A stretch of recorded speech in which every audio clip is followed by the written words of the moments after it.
Sorry for the technical difficulties there, but this is day 9 of our holiday eating with ease and feeling your best through the holidays and into the new year. So I know that Christmas just passed.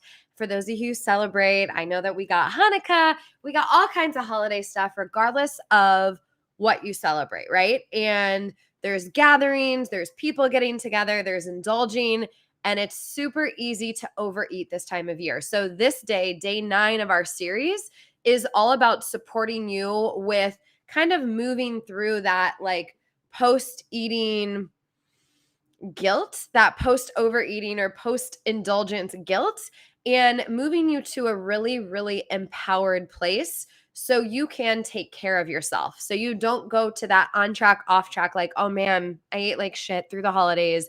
Now I need to get back on the wagon, right?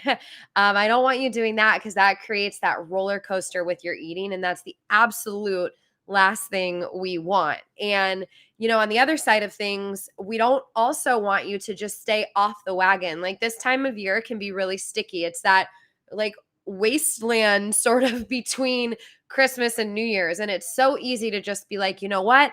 I'm going to get healthy. I'm going to start over on New Year's and either binge or overeat, or at a minimum, just eat in a really disconnected way through this time of year. And I don't want that happening to you. So just a little review on terms around here. Binge eating. So I use that umbrella, or I use that term a lot because, our brand, our mission, the work we've done, the name is literally beating binge eating. But I don't want you to feel like if you're not a full-blown binge eater, that this doesn't apply to you. Binge eating does not have to be this huge eating disorder. For some of our clients, it is. And for some of the clients we work with, it's simply someone who feels like they're focused on food, feels on and off track with their eating, feels like food, thoughts about their body. They just don't feel at peace in this department. So really, this live is for you regardless of if you've been on a binge all year or you just overate a bit at, over the holidays, right? So, okay, cool. The sound is working now. Sound is always a thing, right?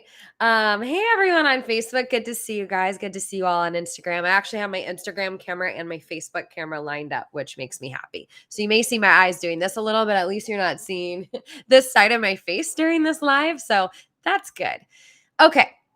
Step 1 for relieving guilt after overeating is really just getting with the reality of the situation. Like, the reality of the situation is you indulge. It's a crazy time of year. It's an easy time of year to focus on a million other things. And we have a lot of emotions and stress and all kinds of stuff come up. And, that's the situation, right? And treating this as an isolated incident versus making it mean anything about you. Let's say you've been in a place of food freedom for a while and the holidays brought up some old patterns. It's like, okay, that doesn't mean anything about you. It doesn't mean that you relapsed. It doesn't mean that you, fell out of recovery. I don't love the word recovery, but I know some people use it in the binge eating world. This doesn't mean anything about you. It literally just means that some old patterns popped up, or that you ate a little more because it was there, or that emotions and things were overwhelming and you chose to eat instead. And like, that's it. And I know when I was on my journey and I was going steps forward and, I'd fall off the wagon, so to speak, I would treat it as this huge thing, as like, oh God, oh no, like, am I still struggling? Is this going to be a thing that I struggle with for a while? If you're one of our clients and you understand neuroplasticity and the way the brain and stuff changes, right? It's easy to feel, and I'll do a little recap. Basically, think of all of our behavior as a habit, right? As like something that just kind of happens automatically. So let's say your automatic has been eating healthy, nourishing food and taking care of yourself. And then the holidays came around and it was just cookies and overeating and whatever. I'll deal with this when the holidays are over kind of mode. It's easy to get scared. Like, oh man, did I like break those new habits and patterns that I was forming? Did I mess myself up? No, you didn't. You didn't. Part of reforming new habits and changing the brain and your behavior is seeing when you're off course, seeing when you've made unsupportive decisions and coming back home to yourself. And a big theme of this series and freedom from binge eating, overeating, emotional eating is not about staying perfectly on track. It's about constantly coming home to you.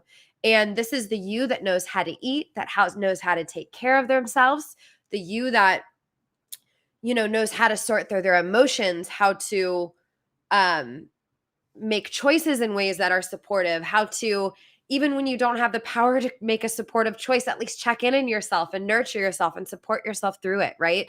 That is those building blocks of freedom. And sometimes life can just throw us off of those. So instead of making it mean a lot about you, just make it mean that, like, this is life. Part of freedom is the ups and downs and learning to roll with life. And so you got to learn to have some grace with yourself. Hold yourself to a standard of care, a standard of support, a standard of checking in, a standard of honoring you, and a standard of taking care of others and those other things, right? And have some grace on your humanness through the process, because it is not normal in life to just be constantly moving up, unfortunately. I wish it was. Okay. So after we're shaking off the guilt and reassuring ourselves that we're human, we are going to move into care. So, the more you pour into your body post binge or post indulgence, the more you pour into taking care of yourself, the easier it is going to be to kind of come out on the other side of this. Usually after, I'm just going to use the word binge, even if you just overate, it's just easier than me rattling off all the terms, right? But usually after a binge, or disconnected eating, sorry, is another term that I use a lot. Disconnected eating would just be like eating that's not in honor of you. You're just making choices on autopilot versus like checking in and really honoring yourself. That's what I would consider disconnected eating. So let's say you've been binging or disconnected eating and you're at that crossroads where you're like, oh, it's the middle of the holiday season. New Year's is coming in a little bit. Do I just like eat? Do I just keep eating and just whatever? I'm on vacation.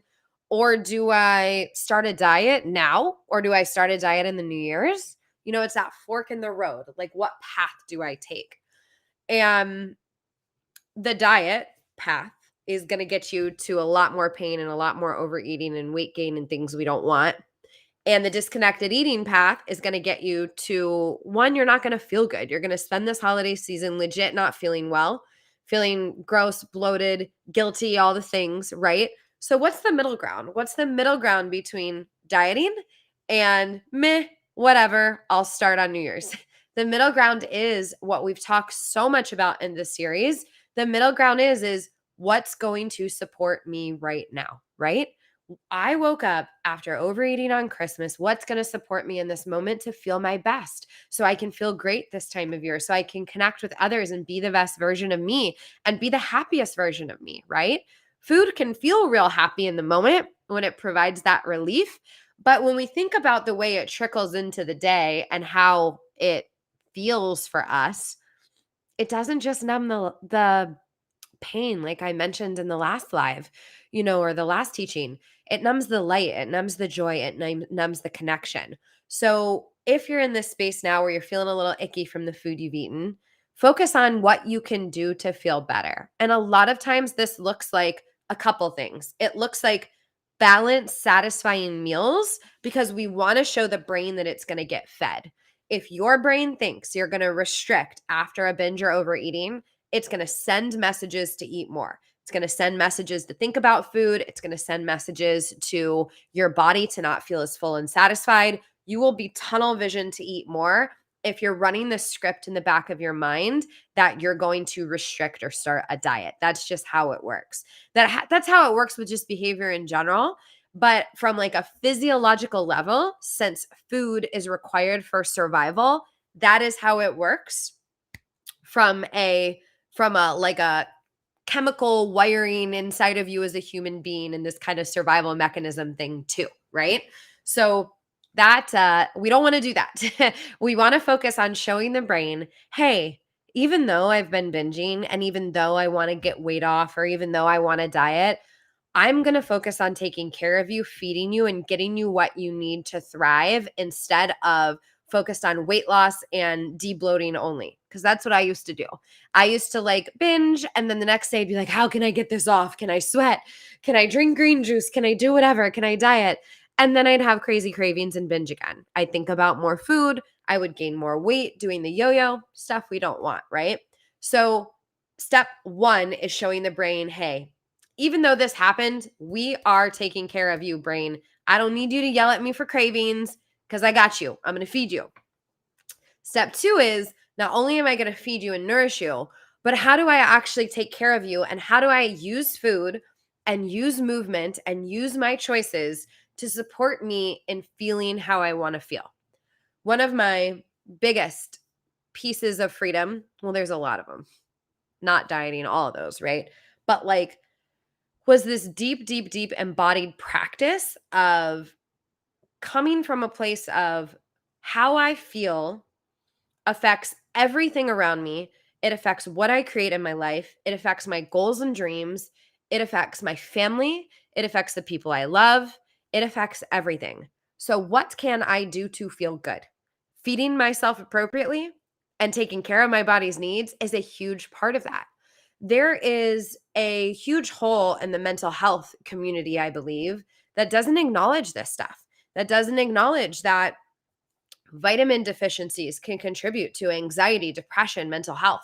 Not getting enough sunlight and vitamin D deficiencies, anxiety, depression, severe mental health issues, gut health, anxiety, depression, severe mental health issues, being in a constant state of fight or flight, anxiety, depression, severe mental health issues, weight gain, right?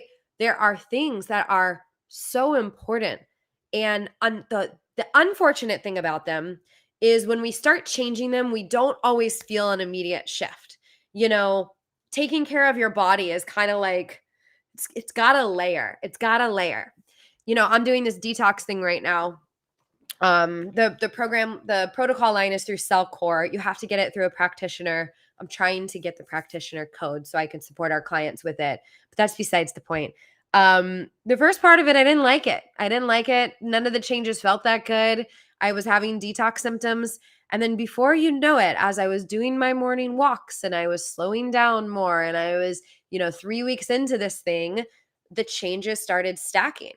And those changes coming from that place of how can I support myself? How can I take care of myself? And those little mini one step at a time, they're not a quick fix. So they're not as sexy as like the no carb diet that drops 2 pounds this weekend. But I'm telling you, they are the answer to true freedom.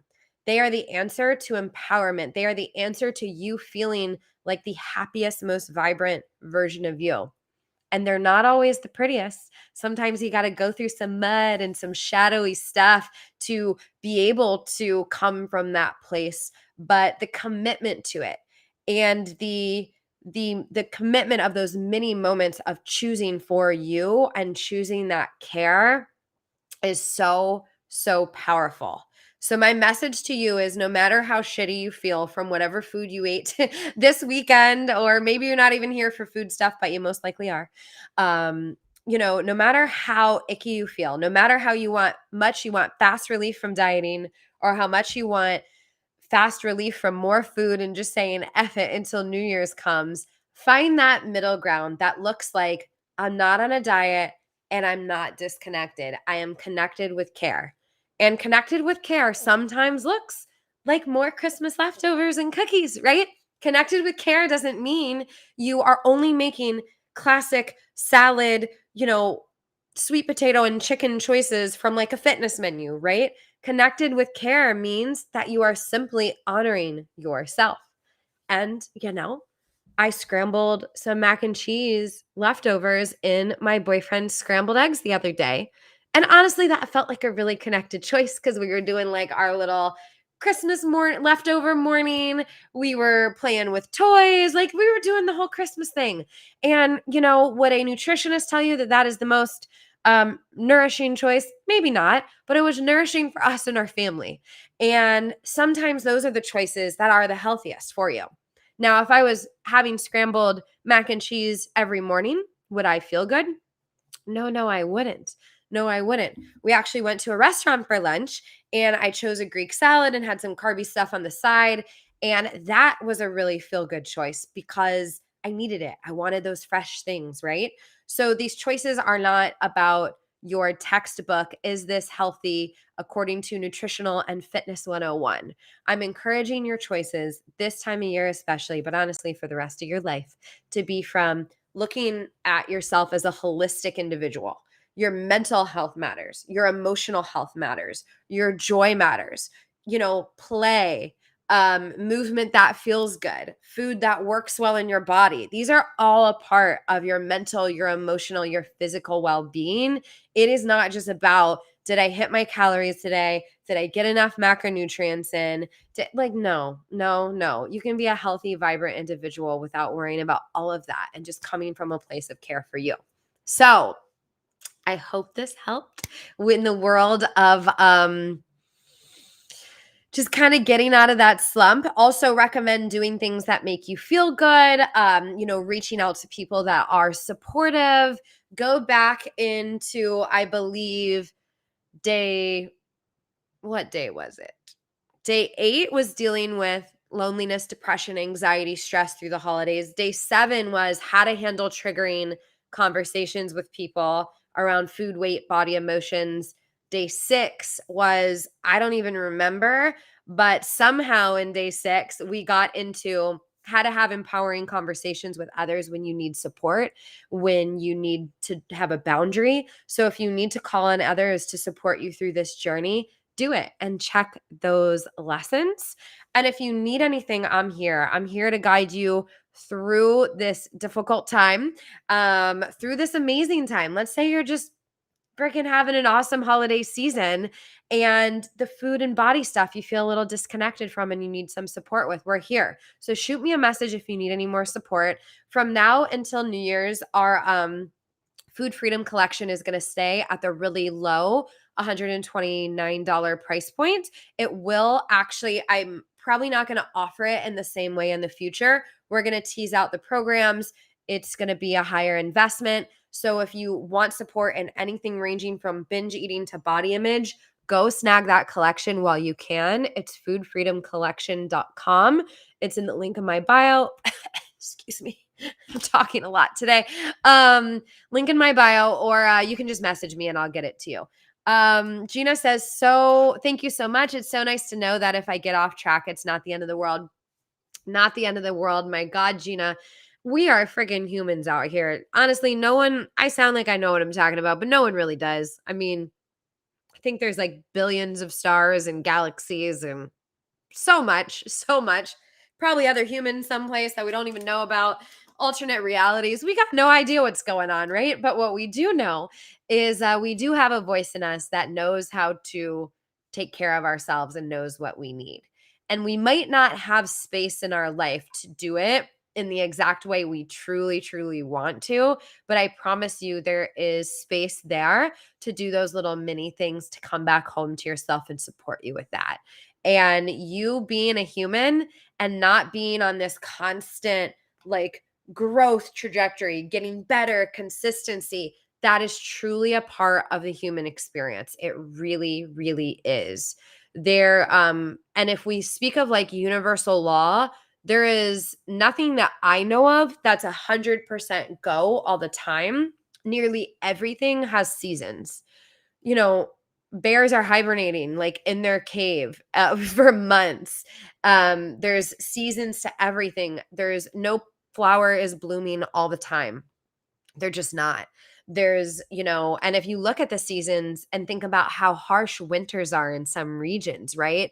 And how perfect everything works in harmony, right? The bear goes into hibernation. The thing that thrives without the bear works all of a sudden. Then something else comes in and takes care of that while the bear comes out. I'm using bear as an example, but this goes with anything.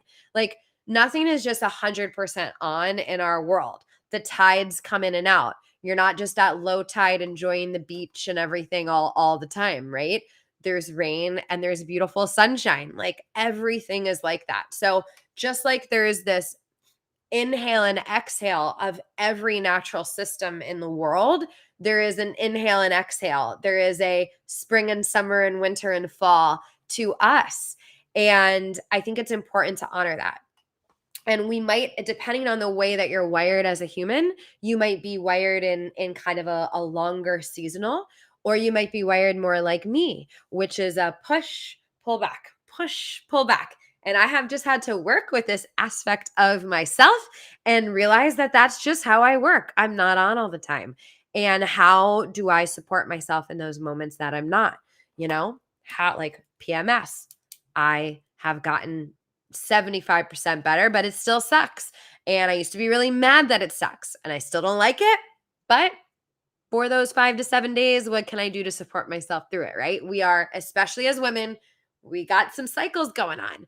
And so instead of fighting the natural laws of everything that works in our world, works perfectly, right?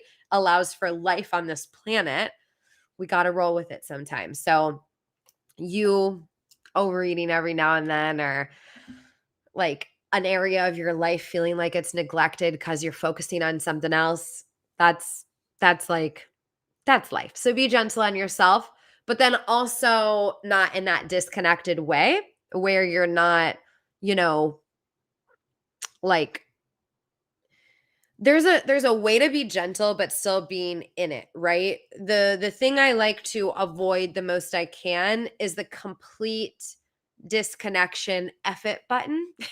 And sometimes you got to press it. Like sometimes you need just to fuck at night. I'll deal with this tomorrow. But you don't want to uh go to like F it mode for extended periods of time where you're fully like neglecting yourself, right? Where you're neglecting your life, where you're adding to more anxiety, more stress, more depression, more overwhelm, all those things. So yeah, Erica says, could you please save this live? Everything you're saying is literally what I need. Of course, Erica. So I was planning on only keeping these in our Facebook group, but now I'm literally just going live everywhere. They're saved. They will 100% be saved and not deleted from our Facebook group. So Erica, if you want to look for, what's it called? It's called, I think, Food Freedom and Body Confidence with Brittany on Facebook. You can just guarantee that those aren't going anywhere. For now, I'm posting them on my Instagram. So when I sign out of Instagram, I just click share and they'll be there. But the Facebook group is like the guaranteed way to make sure you always have access to them. I think that's it for today. Anyone got any questions? Let me see if there's anything else that came through. Millennial Ambition. Ooh, I like your screen name. Says, I feel like, oh, that's how you know I'm old. I said screen name. I think that's like an LOL, AOL thing from, 20 years ago. I don't know what it's called now. Wow. I just had an old moment. I'm 35, so I'm not, you know what I mean? A dated moment. I feel like I don't know where to start. I lost 60 pounds this last year and gained back 20, and I feel burnt out from this. Got it. Okay. Millennial Ambition, what's your name so I can call you your name? Normal. So a process happens in the body when we lose weight. That's very survival oriented. So I want to normalize this process. The process is your body, Melissa. Hi, Melissa. The process is, even though, let's pretend that I don't know where your body was, but let's say the 60-pound weight loss feels really good. It's had you feel more like you, right? Hey, Caroline. So the 60-pound weight loss feels good for you, right? It feels like it's in alignment with what is highest and best for your body. I'm just going to pretend that. I'm not sure if that's it, but I'm hoping that is it. So let's pretend that this weight loss feels great for you. The thing is your body doesn't actually know. Hi, Sonia. Your body doesn't actually know that. So we as human beings are wired for survival. No matter how complex our thinking is, no matter how powerful we are, no matter how much free will we've been gifted, thank you, God, we are wired for survival. So Melissa, if you were on a desert island and you just lost 60 pounds, your body would say, something's wrong with Melissa. We need to make her eat. and your body would start doing physiological things to make you eat because it's worried about your survival. So your body would send signals to your brain like, Melissa needs to focus on food more. We're going to make Melissa think about it all the time. We're going to actually decrease the leptin, which is the satiety hormone in the brain, in the body. And we're not going to let Melissa feel full. We're going to make her feel like she's kind of like a bottomless pit and she can eat and eat and eat and never feel satisfied. We are going to make Melissa think about food anytime she's in a heightened emotional state because we're going to make her crave that food. Melissa, does this sound familiar? This happens to so many people when they lose weight. Their body goes into survival mode because most likely the methods to get there were a little extreme. And even if you did it in the healthy way, your body still might feel a little threatened. Ooh, you did it in a healthy way. Good job. Okay. 1 year journey, August 20 to 21, and then I fell off. So, got it. So I love that it was a more healthy, gradual approach. So, okay, so a year and you lost 60 pounds. How many pounds is that a month? Is that about 5 a month? I might have just got that so wrong. I think that's 5 a month. So you're like 1 to 2 pounds a week would be my guess. Hey, Bren. So that's still a good amount. I know. I mean, props to you because that takes some gradual consistency and just going at it, right? But yeah, that's still to your body. That's a big change. So if you were 235 to 165, I mean, you're literally losing almost 25% of your body weight in a year. That is, unless my math is just super effed right now, because maybe it is. But that's a lot. So your body's saying, whoa, whoa, whoa, what's Melissa doing? We're going to make her crave more food and make sure her survival is not threatened. And so this doesn't mean anything about you, Melissa. I know you use the term I fell off, like fell off the wagon. I don't want you to feel like you fell off. You are a human being and you have your body that's in a little bit of survival mode. And so what we got to do is get your body out of survival mode. So if we were working together, what I would do is I would probably make you eat more. So right now you're probably thinking, oh, I'm falling off the wagon. Therefore, I need to get back on it with more restrictive food choices. I would have you switch, Melissa, to yes. So your thought is you lasted a whole year. So you're kind of thinking, I stuck to something for a year. What the hell's going on, right? So instead of thinking I have to get back on it, I'd rather you think, how do I take care of myself and meet my body's needs and show my body that it's safe to keep this weight off? Because right now your body is not thinking that it's safe to keep the weight off. So what you want to do is how do I eat? Instead of thinking, how do I eat to get this 20 pounds off that I just gained? How do I eat to take care of myself? This might look like a little more food than you think you need. It's definitely going to look like carbs, fat, protein at every meal, showing the body, hey, we're good. And your journey now, and this doesn't have to be the lifelong journey you're on, but your journey now has to move from how do I control my eating and control my weight to how do I care for myself and show my body it's safe to release weight, it's safe to keep the weight off. What can I eat this morning to leave me feeling satisfied for the day? Cool, lunchtime. Not what can I eat to save calories? What can I eat to take care of myself? And keep going with this mode. And in the beginning, Melissa, you might need a little more food than you think you need. You might need a little more care and love and reassurance than you think you need. But remember, there's phases. It doesn't always have to be the reminding my body I'm safe forever phase. It can eventually be these other phases, right? Like, what can I do to take care of myself? What can I do? You always want to come from the what can you do to take care of yourself, but the focus doesn't have to be so much on getting out of survival mode forever. I just think your body needs, honestly, probably a good 3 to 6 months of like, Melissa is feeding me and taking care of me and we're good. And even with your movement, okay, my phone just went down to 10%. I'm going to probably die soon on Instagram. And I do want to post this, so I'm going to get off before my phone dies. So yeah, Melissa, your body just needs some reassurance. And in this reassurance phase, it does not mean that weight loss won't happen. Sometimes it stalls. Sometimes there might be like a couple pounds gained, full transparency, and then sometimes it releases. when I did this with my body, I was one of those people that maintained and released. So for me, when I stopped my binge eating, there was a release of weight. Then I went through a good, no joke year and a half where my weight didn't budge. And I was about what I thought was 10 pounds more than I wanted to be. And I just had to make peace with it. And I was like, 10 pounds more is a lot better than binging. So I'm good, you know? And then I don't know, then through just taking care of myself, like I'm talking to you, Melissa, and to everyone, then through just taking care, I switched my body, released that 10 pounds, that probably 8 of it, over the course of, I don't even know how long. It just started happening. Like I just noticed it. I'm like, what's going on? I've changed nothing. But it was like my body took a breath and was like, she's not going to starve us anymore. She's not going to take us for a 2-hour workout when we can't fucking move anymore.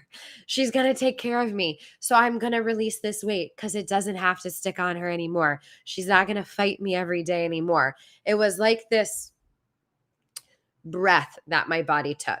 And it, no joke, was almost a year and a half of freedom and ease and honoring myself till it did.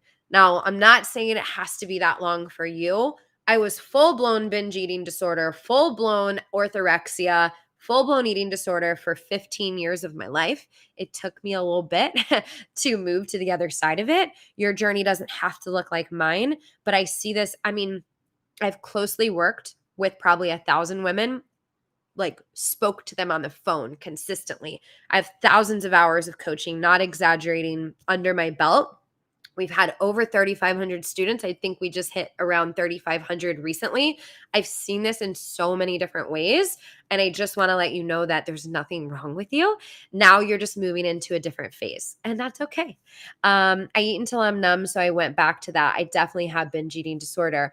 Yeah. So, a lot of times the eating till we're numb comes from survival mode. And survival mode creates these emotional patterns. And there's probably 3 big steps you got to do to break the pattern. But the first step is getting out of survival mode. Then you go into caring for yourself, nurturing yourself. Then you go into working through the deeper emotional stuff. I'm actually going to be talking about that a little on the next few days. So we went through like supporting everyone through the holidays. Now we're moving into how to make change that actually lasts into the new year. So I'm going to be going live tomorrow and every weekday at 10 a.m. So please keep coming to these. I love chatting with people and supporting you individually on these lives. Miranda says, yes, once you can release the feeling that the weight gain is so bad or better and stop weighing yourself, it's so freeing. Yeah. And then it's like you're coming from this place of care versus fighting your body. And then your body's got a chance to relax into it. A year feels like so long, right? But a year to lose 25% of our bodies, like, holy shit, that's a huge change. And so we got to be really, really gentle on yourself, Melissa, and everyone that goes through these changes. 10 a.m. Pacific all week. Monday will be my last day of these lives. And we'll be talking about, like, on Monday, we'll be talking about like anti-self-sabotage stuff as you go into the new year. Monday, our live will be later, but every day this week at 10 a.m. Pacific. And then on Mondays, I do it later because I have a very, very scheduled out Monday and I can't really do it earlier. So I post about this every day. I'm letting you know what time and the topic. And tomorrow's actually on making healthy choices without triggering binge eating. So we've talked all about this getting out of survival mode and not focusing in a restrictive way on your health. But then there's the other side of things like, man, we want to be healthy. We want to feel good. And how do we make those choices, especially when we're dealing with health conditions and food intolerances without triggering more overeating? Like, what is that? So I'm going to talk tomorrow all about the phases of food freedom, the way that you can kind of work through each phase combined with food intolerances and health stuff in a way that really honors your body. And goodness knows where else we'll go, because you see that these lives end up being pretty long and action-packed and coaching filled. I think we are caught up on comments. Thank you all for being here. I'll get this posted so the live stays, and I'll see you all tomorrow. Bye-bye, Instagram. And Facebook, thank you for being here. I can't see my screen on Facebook. Okay, there I am. Thank you all for being here. I just want to say, because I know a lot of our clients, more of our clients are coming through Facebook than Instagram. I just want to say how amazing it is to see your names and like feel you through the screen and reconnect with you. My retirement from coaching and just taking space from everything was such a hard decision. And it was needed to really go through some shifts and transition in my family life and my personal life and my self-care journey and all of that. But I missed everyone and I missed being connected to this work. And so I just want to say how appreciative I am of you for joining, for listening back to the recordings. And I hope everyone had a really beautiful Christmas and holiday and has an incredible new year. And I am going to do my absolute best to set you up for success in that department. So, on that note, I'm going to go get a workout in, I think, and take a breath and have some water. But I love you all, and I'll see you tomorrow at 10 a.m. Pacific.